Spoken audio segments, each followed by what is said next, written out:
Hello my dear friend, this is Girish Rawat. स्वागत करता हूं आपका आपके चैनल मार्गदर्शन क्लासेस में। दोस्तों, वीडियो शुरू करने से पहले मैं आपको बताना चाहता हूं कि आज का जो लेक्चर है काफ़ी इम्पोर्टेंट होने वाला है और बहुत कम टाइम में मैं आपको काफ़ी कुछ यहां पर कंप्लीट कराने वाला हूं दोस्तों। इसलिए वीडियो को पूरा देखें। सारी चीज़ें, सारे कंसेप्ट आपको इस वीडियो को देखने के बाद बिल्कुल क्लियर हो जाएंगे, मेरी गारंटी है।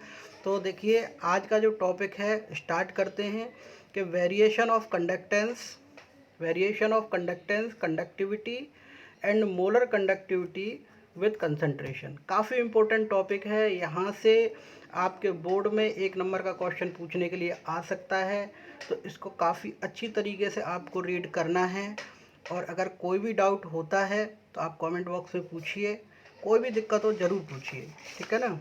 तो चलिए यहाँ पर स्टार्ट करते हैं कि वेरिएशन ऑफ कंडक्टेंस किस तरह से कंडक्टेंस वेरी करेगा, कंडक्टिविटी वेरी करेगी और मोलर कंडक्टिविटी वेरी करेगी विथ चेंज इन कंसंट्रेशन।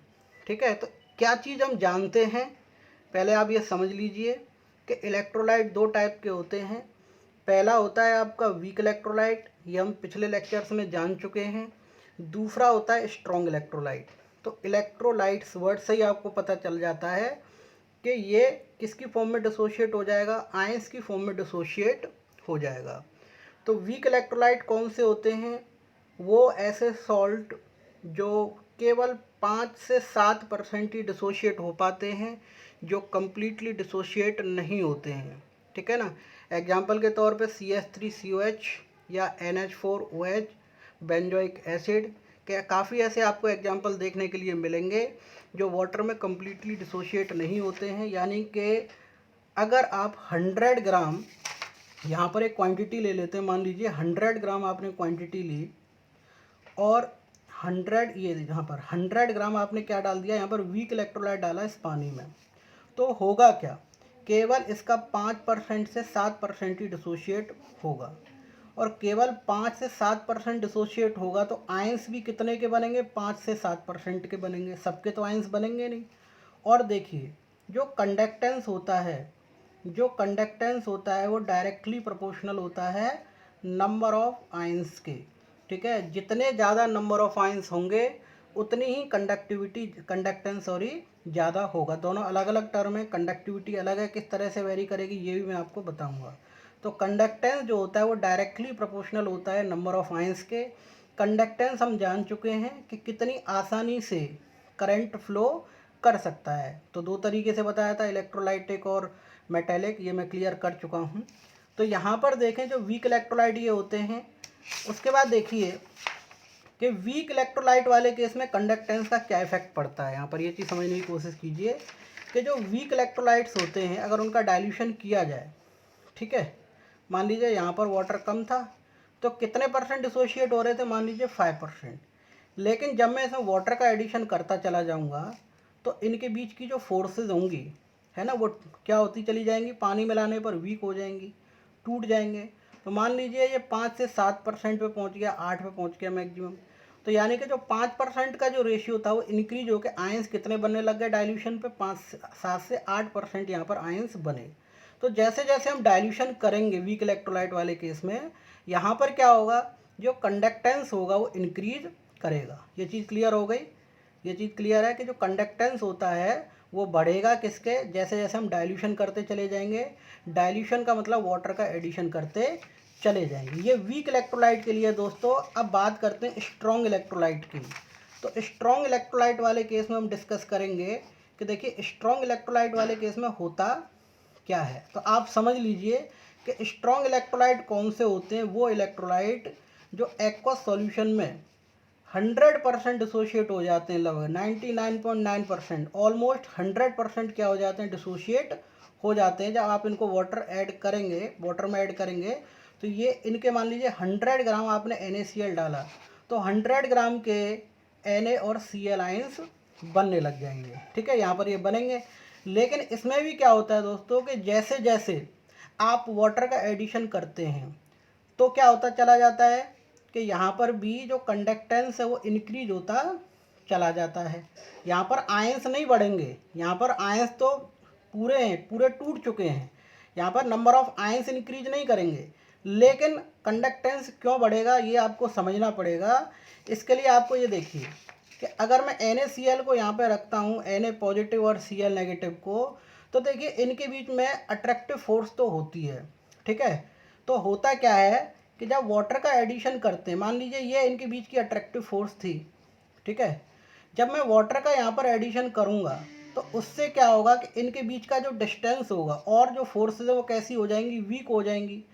तो इनकी जो मोबिलिटी ऑफ आयंस है, आयंस के जो मूव करने की जो टेंडेंसी है वो क्या हो जाएगी, ज़्यादा हो जाएगी। यानी कि सेपरेशन बढ़ जाएगा, डिस्टेंस बढ़ जाएगा और आसानी से जो आयंस हैं, ठीक है ना, वो मूव कर पाएंगे। जितनी आसानी से आयंस मूव करेंगे उतना ही कंडक्टेंस ज़्यादा होगा। तो आपको ये हमेशा याद रखना है कि कंडक्टेंस वीक इलेक्ट्रोलाइट और स्ट्रॉन्ग इलेक्ट्रोलाइट दोनों केसेस में डाइल्यूशन पे बढ़ जाता है। क्लियर हो रहा है कि conductance increases in both the cases, ठीक है ना, in both the cases, in case of weak electrolyte and in case of strong electrolyte on dilution. Is it clear? चलिए ये चीज़ आपको क्लियर हो गई होगी। अब हम डिस्कस करेंगे यहाँ पर कंडक्टिविटी के बारे में, ठीक है। तो इस पॉइंट को आपको बहुत ढंग से जानना है और समझना है। कंडक्टिविटी क्या है कि conductance of all the ions per unit volume, per unit volume, यहाँ पर याद रखें कि पर यूनिट वॉल्यूम की बात हो रही है, कंडक्टेंस पर यूनिट वॉल्यूम। जैसे कि मान लीजिए एग्जाम्पल के तौर पर मैं आपको समझा देता हूँ, इसको समझें कि ये समुद्र है, ये है समुद्र। समुद्र के इस वाले हिस्से में जो नंबर ऑफ आयंस हैं वो क्या है, ज़्यादा हैं। यहाँ पर क्या है, यहाँ पर मान लीजिए नंबर ऑफ आयंस क्या है, ज़्यादा हैं। ये चीज़ क्लियर हो रही है। और यहाँ इस वाले हिस्से में नंबर ऑफ आयंस क्या है, कम है। अब हमने क्या किया कि इनका डाइल्यूशन किया। क्या किया, डाइल्यूशन। हमने क्या मिलाया था, वाटर का एडिशन किया। तो होगा क्या दोस्तों कि ये जो मॉलिक्यूल्स होंगे वो दूर दूर चले जाएंगे, काफ़ी दूर दूर। हमने बहुत ज़्यादा पानी मिलाया इसमें, डाइल्यूशन किया बहुत ज़्यादा। तो जब हम बहुत ज़्यादा डाइल्यूशन करेंगे तो जो number of ions per unit volume होंगे वो डिक्रीज कर जाएंगे। पहले यहाँ पर मान लीजिए कि 1 ml में कितने आयंस थे, मान लीजिए 4 थे। 1 ml वॉल्यूम में 4 आयंस थे। लेकिन जब मैंने डाइल्यूशन किया तो वॉल्यूम बढ़ा। जब मैं डाइल्यूशन करूँगा तो क्या चीज़ इंक्रीज करेगी, वॉल्यूम बढ़ जाएगी। तो जब वॉल्यूम बढ़ेगी, यहाँ पर देखिए वॉल्यूम जब बहुत ज़्यादा बढ़ जाएगी तो जो नंबर ऑफ आयंस होंगे पर यूनिट वॉल्यूम क्या हो जाएंगे, डिक्रीज हो जाएंगे। Number of ions per unit volume decrease हो जाएंगे। और जब number of ions per unit volume decrease होंगे तो वहाँ पर उनकी कंडक्टिविटी भी क्या हो जाएगी, डिक्रीज हो जाएगी। अब आप कहेंगे कंडक्टेंस तो बढ़ता है ना। तो ये चीज़ हमने वहाँ पर पढ़ी थी कि कंडक्टेंस में वॉल्यूम का फैक्टर नहीं था, एक नॉर्मल कंडीशन में देखा गया था। यहाँ पर यूनिट वॉल्यूम की बात हो रही है, ठीक है, पर यूनिट वॉल्यूम की बात हो रही है। कंडक्टिविटी वाले केस में हमेशा याद रखें कि कंडक्टिविटी हमेशा, ठीक है ना, डिक्रीज होगी डाइल्यूशन पे। उसका रीज़न मैंने आपको बता दिया कि जो नंबर ऑफ आयंस होंगे पर यूनिट वॉल्यूम वो डिक्रीज हो जाएंगे। पर यूनिट वॉल्यूम में जो नंबर ऑफ आयंस कम हो जाएंगे तो उसी तरीके से आपकी जो कंडक्टिविटी जो होगी वो डिक्रीज होती चली जाएगी, वॉल्यूम बढ़ती चली जाएगी, वाटर का एडिशन आप करते चले जाएंगे और उस तरह से आपकी जो कंडक्टिविटी जिसको आप कप्पा कहते हैं वो डिक्रीज होती चली जाएगी। क्लियर है? उसी तरीके से देखिए दोस्तों मोलर कंडक्टिविटी होती है, मोलर कंडक्टिविटी, ठीक है। मोलर कंडक्टिविटी में आपको पहले पढ़ा चुका हूँ कि number of ions produced by dissolving 1 mole of electrolytes. जितने ज़्यादा आयंस प्रोड्यूस होंगे पर यूनिट वॉल्यूम में उतनी उनकी कंडक्टिविटी ज़्यादा होगी। यहाँ पर ये देखिए कि जो मोलर कंडक्टिविटी है जिसको हम लैम्डा m से रिप्रेजेंट करते हैं वो किसके इक्वल होती है, कापा इंटू 1000 अपॉन m के इक्वल होती है। अब एक चीज़ हम ये जानते हैं कि जब हम डाइल्यूशन करते हैं तो डाइल्यूशन का मतलब होता है जब हम पानी मिलाते हैं तो कंडक्टिविटी की वैल्यू क्या हो जाती है, डिक्रीज हो जाती है, क्योंकि number of ions per unit volume क्या हो रहे हैं, डिक्रीज हो रहे हैं। तो अब यहाँ पर ये देखिए कि ये भी क्या एक दूसरे के इन्वर्सली प्रोपोर्शनल है। क्योंकि वॉल्यूम इंक्रीज होगी, अगर वॉल्यूम बढ़ेगी तो मोलैरिटी क्या हो जाएगी, डिक्रीज हो जाएगी। मोलैरिटी क्या होती है, नंबर ऑफ आयंस, यहाँ पर मोलैरिटी आप जानते हैं ना, मोल पर लीटर, मोल पर लीटर, यानी कि 1 लीटर में कितने मोल्स ऑफ सॉल्यूट प्रेजेंट हैं। लेकिन यहाँ पर जब वॉल्यूम बढ़ेगी, यहाँ पर जब वॉल्यूम बढ़ेगी तो ये नंबर ऑफ मोल्स क्या हो जाएंगे, डिक्रीज हो जाएंगे। वॉल्यूम बढ़ेगी तो नंबर ऑफ मोल्स क्या हो जाएंगे, डिक्रीज हो जाएंगे। जैसे मान लीजिए कि 1 लीटर में पहले कितने मोल्स प्रेजेंट थे, मान लीजिए 2 मोल प्रेजेंट थे। कितने थे, 2 मोल, ठीक है। लेकिन फिर क्या हुआ, हमने डाइल्यूशन किया, अब 1 लीटर नहीं है, अब ये 2 लीटर हो गया। जब ये 2 लीटर हो गया तो पर यूनिट वॉल्यूम इसके जो नंबर ऑफ आयंस होंगे वो डिक्रीज हो गए। तो ये चीज़ क्लियर हो गई, यहाँ तक आपको समझ में आ गया होगा कि मोलर कंडक्टिविटी जो होती है वो डिक्रीज हो जाती है जैसे जैसे डाइल्यूशन करते चले जाते हैं। क्लियर है, कंडक्टेंस, ठीक है ना। और कंडक्टिविटी और मोलर कंडक्टिविटी में ये डिफरेंस है, आपको क्लियर हो गया होगा। इसके बाद दोस्तों बात करेंगे लिमिटिंग मोलर कंडक्टिविटी के बारे में। लिमिटिंग मोलर कंडक्टिविटी, इसको रिप्रेजेंट करते हैं लैम्डा नॉट एम से, यानी कि आप मोलर कंडक्टिविटी अच्छी तरीके से जानते हैं। मोलर कंडक्टिविटी में क्या होता है दोस्तों, आपको अच्छी तरीके से पता है कि यहाँ पर 1 मोल इलेक्ट्रोलाइट होता है, ठीक है। 1 मोल इलेक्ट्रोलाइट को हम क्या करते हैं, इसमें डिज़ोल्व कर देते हैं किसी पर यूनिट वॉल्यूम में। लेकिन जब हम लगातार इसमें डाइल्यूशन करते चले जाएं, लगातार लगातार डाइल्यूशन करते चले गए, करते चले गए, करते चले गए, करते चले गए, तो क्या होगा कि ये जो नंबर ऑफ आयंस होंगे, जैसे जैसे वाटर की क्वांटिटी बढ़ेगी वैसे वैसे नंबर ऑफ आयंस डिक्रीज होंगे पर यूनिट वॉल्यूम। और जब इन्फानाइट होगी, इससे ज़्यादा पानी हो ही नहीं सकता। जब हमने इसमें इन्फानाइट वाटर का एडिशन कर दिया, जब इसमें इतना पानी मिला दिया कि इससे ज़्यादा पानी मिला ही नहीं सकते, तो आप खुद सोचिए कि जो नंबर ऑफ आयंस जो 1 लीटर में मान लीजिए प्रेजेंट थे, अब वो 10,000 लीटर में प्रेजेंट हैं। सपोज दैट 10,000 लीटर में, तो कितना आएगा, है ना। 1 लीटर में अब कितना हो गया, बहुत ही ना के बराबर। तो लिमिटिंग मोलर कंडक्टिविटी क्या होती है, मोलर कंडक्टिविटी की वो वैल्यू एट इनफाइनाइट डाइल्यूशन, जब कंसंट्रेशन वहाँ पर क्या हो जाएगा, 0 हो जाएगा। वो वैल्यू जहाँ पर कंसंट्रेशन 0 के इक्वल हो जाता है, उस वैल्यू को हम क्या कह देते हैं, लिमिटिंग मोलर कंडक्टिविटी कह देते हैं। लगातार जब वाटर का एडिशन करेंगे तो धीरे धीरे क्या होता चला जाएगा दोस्तों, आपको अच्छी तरीके से पता है कि धीरे धीरे जो अमाउंट ऑफ सॉल्यूट होगा, जो नंबर ऑफ आयंस जो होंगे, वो क्या होते चले जाएंगे, डिक्रीज होते चले जाएंगे। चलिए आगे डिस्कस करते हैं, काफ़ी important topic, mathematical relationship between molar conductivity and limiting molar conductivity.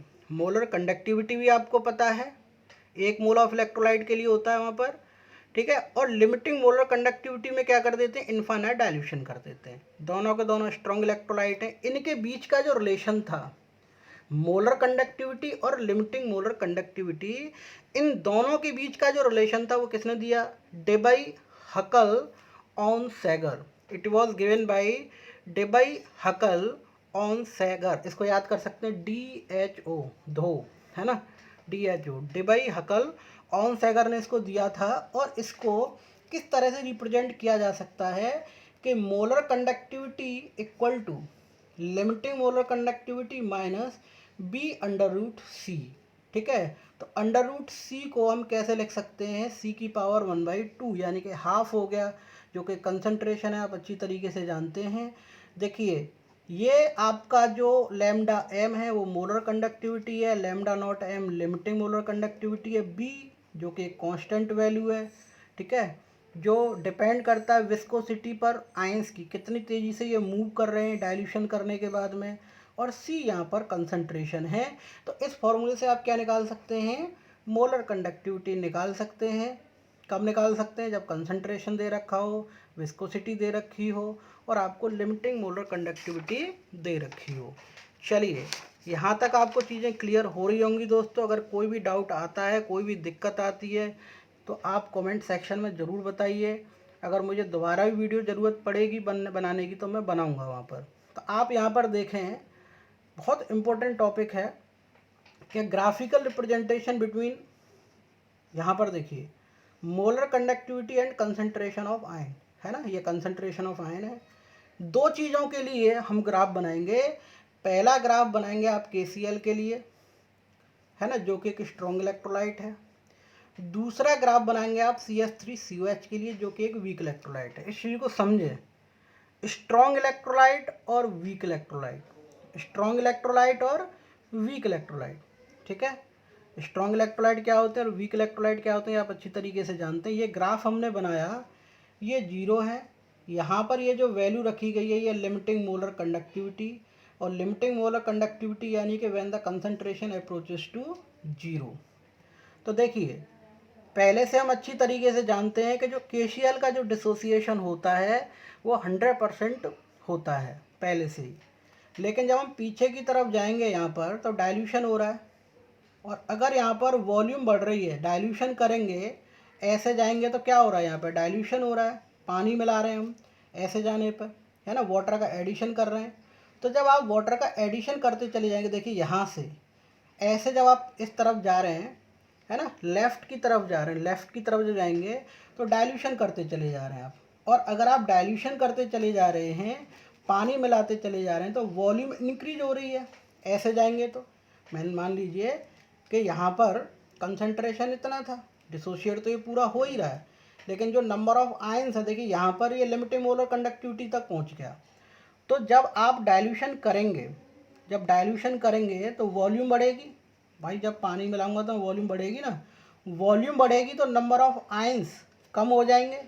और जब आप इन्फानाइट, जब इस वाली लेवल पर पहुंचेंगे, यानी कि यहाँ पर यहाँ पर देखिए ये लिमिटिंग मोलर कंडक्टिविटी वाले केस है, यहाँ पर कंसंट्रेशन क्या हो जाएगा, कंसंट्रेशन अप्रोचेस टू 0। यहाँ पर कंसंट्रेशन कितना हो जाता है, 0 हो जाएगा। तो इस कंडीशन पे, ठीक है ना, जो कंसंट्रेशन है वो क्या हो जाता है, यहाँ पर 0 हो जाता है।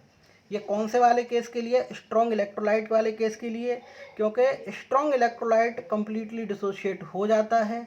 फिर जब उसमें और वाटर का एडिशन करेंगे और इन्फानाइट लेवल तक करेंगे, अनंत पानी मिलाएंगे उसमें, लगातार वाटर का एडिशन करते चले जाएंगे, तो आयंस जो होंगे वो डिक्रीज होते चले जाएंगे। ये आपको पता ही है कि जैसे मान लीजिए पहले 10 ग्राम NaCl था, ठीक है ना, 100 ml वाटर में, और इसमें हमने जब 10,000 लीटर पानी मिला दिया तो देखिए कितनी अमाउंट रहेगी इसकी, धीरे धीरे इसकी अमाउंट क्या हो रही है, कम हो रही है। नंबर ऑफ आयंस क्या हो रहे हैं, कम हो रहे हैं।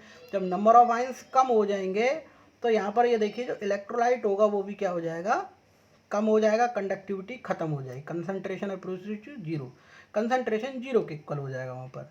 यहाँ पर देखें ये वीक इलेक्ट्रोलाइट है।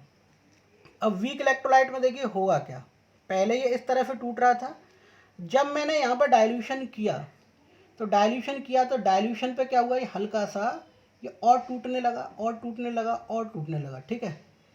लेकिन ये कभी भी, ठीक है ना, ये देखिए इस लाइन को जब मैं आगे बढ़ाऊंगा तो ये सीधी निकल जाएगी यहाँ पर, क्या ये 0 पर पहुँच पाएगी, ये कभी भी पूरी तरीके से ये जो वीक इलेक्ट्रोलाइट है डिसोशिएट नहीं हो पाएगा। वीक इलेक्ट्रोलाइट कभी भी कंप्लीटली डिसोशिएट नहीं होता है।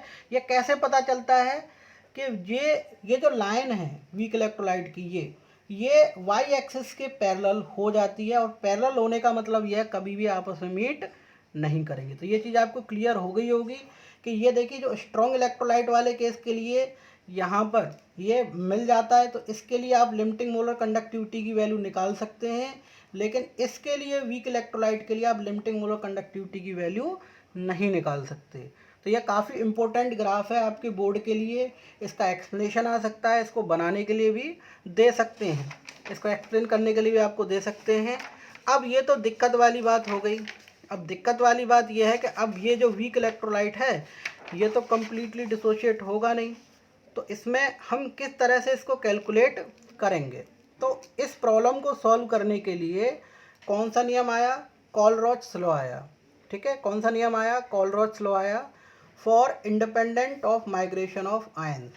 देखिए जो कॉलरॉच लॉ है ये दोनों जगह एप्लीकेबल होता है, ये स्ट्रॉन्ग इलेक्ट्रोलाइट के लिए भी होता है और वीक इलेक्ट्रोलाइट्स के लिए भी होता है, ठीक है।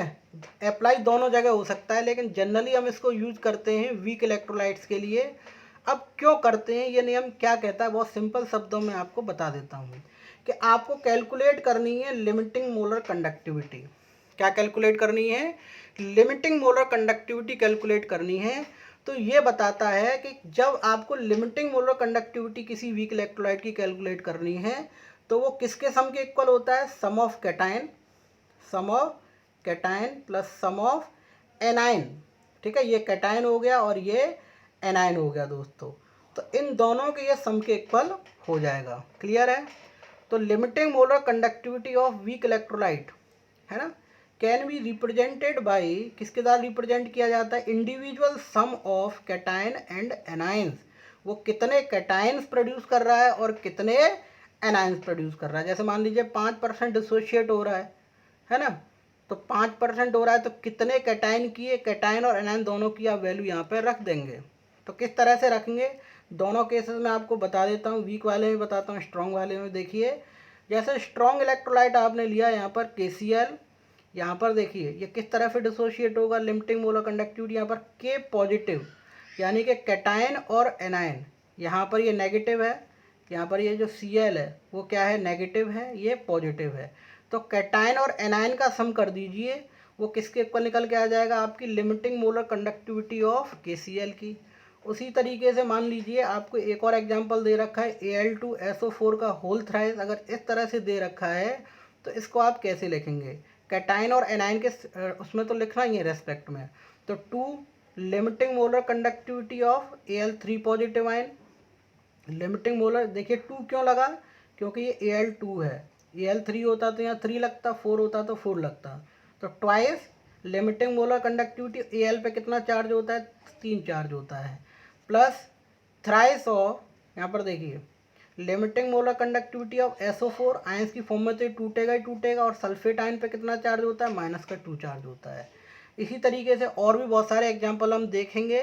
ठीक है ना, उसमें क्या होगा, आपके न्यूमेरिकल्स को मैं सॉल्व कराऊंगा, इस पर काफ़ी अच्छे न्यूमेरिकल्स बनते हैं। तो ये आपको कॉलरॉच लॉ क्लियर हो गया होगा कि कॉलरॉच लॉ क्या कहता है कि वीक इलेक्ट्रोलाइट के लिए होता है, और इसमें हम क्या निकालते हैं? Limiting molar conductivity. कैसे निकालते हैं? वो कितने कैटायन और एनायन प्रोड्यूस कर रहा है, उनका सम जो होता है वो क्या रिप्रेजेंट करता है? लिमिटिंग मोलर कंडक्टिविटी को रिप्रेजेंट करता है। चलिए अब हम बात करेंगे एप्लीकेशन, कि आप कॉलरॉच लॉ का एप्लीकेशन यानी कहाँ पर इस्तेमाल करते हैं। तो ये भी काफ़ी इंपॉर्टेंट है, न्यूमेरिकल्स आपके इस पर बेस्ड आ सकते हैं। तो देखिए for calculating degree of dissociation, कि कोई भी इलेक्ट्रोलाइट कितना डिसोशिएट हो रहा है, तो उसके लिए आप 2 वैल्यू रखेंगे, लिमिटिंग मोलर कंडक्टिविटी और यहाँ पर मोलर कंडक्टिविटी। ऊपर मोलर कंडक्टिविटी और नीचे क्या आएगी आपकी? Limiting molar conductivity. इससे आप अल्फ़ा निकाल सकते हैं। अल्फ़ा का मतलब होता है डिग्री ऑफ डिसोसिएशन, कितना इलेक्ट्रोलाइट टूटा है। उसके बाद देखिए for degree of dissociation constant, यानी कि K की वैल्यू निकालने के लिए भी इसका इस्तेमाल किया जाता है। इसको A से हम रिप्रेजेंट कर सकते हैं डिसोसिएशन कांस्टेंट को। इसके लिए फॉर्मूला होता है C∝² 1 - अल्फ़ा। तो देखिए अल्फ़ा की वैल्यू आप यहाँ से ले सकते हैं, यहाँ पे फॉर्मूले में पुट कर दीजिए, ये निकल के आएगा आपका C∝² m, limiting molar conductivity m, limiting molar conductivity minus molar conductivity. दोस्तों अगर लेक्चर आपको अच्छा लगा हो, समझ में आया हो, तो आप चैनल को सब्सक्राइब कीजिए, कमेंट कीजिए। अगर कोई भी दिक्कत है तो कमेंट करके बताइए। धन्यवाद, आपका दिन शुभ हो।